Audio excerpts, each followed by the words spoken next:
563 police साख्रिनि गेजेराव जे बारग' एनडिबि फोरनि थाखाय 2% एबा 2% नि खथाखौ लाखिनाय जादों एबा बारग' एनडिबि फोरनि थाखाय 2% खोनाबाय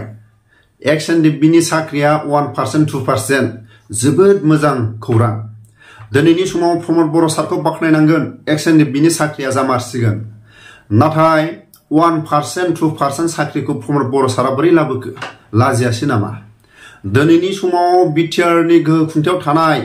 जायफोर गोहो खुंथायाव थानानै साख्रिखौ लानानै फैमारबाय नाथाय दिनैनि समाव आं खावलायगोन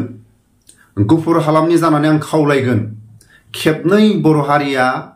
बर'फोरनि न'बाङा गुफुर हालामाव खेबनै सावजाबाय आसामिसफोरजों बेबायदि समाव साख्रिनि खोथाखौ बुंनो थाङोब्ला गुफुर हालामाव साख्रियानो गैया बुंनो थाङोबा बर'फ्रा उन्नति गैया गुफुर हालामाव बुंनो थाङोबा माखासे बेफार फालांगि मावनो थाखाय हेफाजाब होग्रा मानसि रावबो गैया बिनि थाखायनो आं खावलायो प्रमद बर' सारा 1% 2% जुदि बिटिआर गोहो खुंथायाव थानाय सारमोना साख्रिखौ लामोमारदोंबा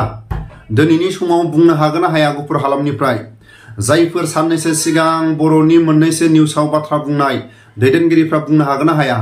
प्रमद बर' सारखौ खावलायनो हागोन ना हाया आबसुनि समाव सारनायाव बाहागो लानाय जायफोर फरायसाफोरखौ जायफोर सेंग्रा सिख्लाफोरखौ गुफुर हालामाव बांसिनै सोनांगौ एक्स एनडिबिफोरखौ गुफुर हालामनिफ्राय बांसिनै साख्रियाव हरनांगौ आरो रायजो राजाफोरनिफ्राय बांसिनै हरनांगौ मोनफ्रोमबो सोमावसारनायाव बाहागो लानाय बांसिनै गुफुर हालामनिफ्राय सुबिदाखौ होथारनांगौ होननानै खावलायनो हागोन ना हाया साननैसो सिगां माखासे बर'नि मोननैसो निउसफ्राव बाथ्रा बुंदोंमोन दिनैनि समाव जायफोर साफा सानै दैदेनगिरिफ्रा जायफोर माखासे गारमा हब्रा बुंदोंमोन दिनैनि समाव प्रमद बर'खौ खावलायनो हागोन ना हाया गुफुर हालामनिफ्राय बांसिनै बिटिआर सरकारा बा दानि गोहो खुंथायाव थानाय जायफोर गेदेरमा सारमोना साख्रिखौ लामोमारदोंबा आरो साख्रिनि सुबिदाखौ होगोनबा गुफुर हालामनिफ्राय बांसिनै होनांगौ आरो सुबिदाखौ होनांगौ होननानै खावलायनो हागोन ना हाया आरो लोगोसे आं जोबथारनायाव फंसे बाथ्राखौ आं खावलायो गावजों गाव माखासे ससियेल मिडियायाव थेरफाथिबाय थानानै लाब गैया गावजों गाव थेरफाथिलायबाय थानानै लाब गैया फैगासिनो बिटिआरनि इलेक्शना बिनि थाखायनो साखा फारा जानायनि था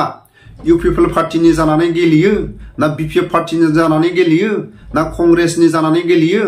ना बिजेपिनि जानानै गेलेयो साखा फारा जानानै था गावजों गाव थेरफाथिलायनानै लाब गैया गावजों गाव थेरफाथिलायनानै लाब गैया दिनैनि समाव बुं गुफुर हालामनिफ्राय आबसुनि समाव सारनायाव बाहागो लानाय प्रमद बर'नि खाथियाव गुफुर हालामनिफ्राय बांसिनै सुबिदा मोननांगौ होननानै खावलाय एक्स एनडिबिनिफ्राय बांसिनै गुफुर हालामनि एक्स एनडिबिफ्रा सुबिदा मोननांगौ बांसिनै खावलाय रायजो राजाफोरनिफ्राय बांसिनै सुबिदा मोननांगौ मानो होनोबा खेबनै सिलिंखार खालाय जादों बिनि थाखायनो प्रमद बर' सारनिसिम खावलायनांगौ गुफुर हालामनिफ्राय आरो लोगोसे आं दिनैनि समाव खावलायो गावजों गाव थेरफाथिलायनानै लाब गैया ससियेल मिडियायाव साखा फारा जानानै था बिपिएफ पार्टीनि जानानै गेलेयो ना इउ पिपल पार्टी जानानै गेलेयो ना कंग्रेसनि जानानै गेलेयो ना बिजेपिनि जानानै गेलेयो सैथोआ अब्लासो बेरखांगोन सोर सैथो सोर मोजां खामानि मावगोन बिनि उनाव दिनै गावजों गाव थेरफाथिलायनानै लाब गैया समाजनि खामानि मावनोबा आरो माखासे गामि थालांनायखौ सोदांनोबा गावजों गाव मोजां खामानि मावनानै देखाय जायफोर गोहो खुंथायाव दं बिथांमोना मावनानै देखायखानांगोन आरो बुंजाखानांगोन बिथांमोनखौ बुंनाय बिथांमोनखौ माखासे ससियेल मिडियायाव बुंनायनि सायाव सोरबाफोर साफा सानैया जुदि खर' सादोंबा टेब्लेट जा नङाबा बिजि थुजा आरो बिजि थुजानायावबो हामाबा टेब्लेट जानायावबो हामाबा थाला मारिनानै था दानि गोहो खुंथायाव थानाय दैदेनगिरिफोरखौ बखिनायाव बखिग्राबो थानांगोन बुंग्राबो थानांगोन बिनि थाखायनो आं खावलायो जायफोर खर' साग्रा दानि गोहो खुंथायाव थाग्राफोरखौ बुङोब्ला बिथांमोना मुलि जा टेब्लेट जा आरो बिथांमोना मुलि जानायावबो हामाबा टेब्लेट जानायावबो जुदि हामाबा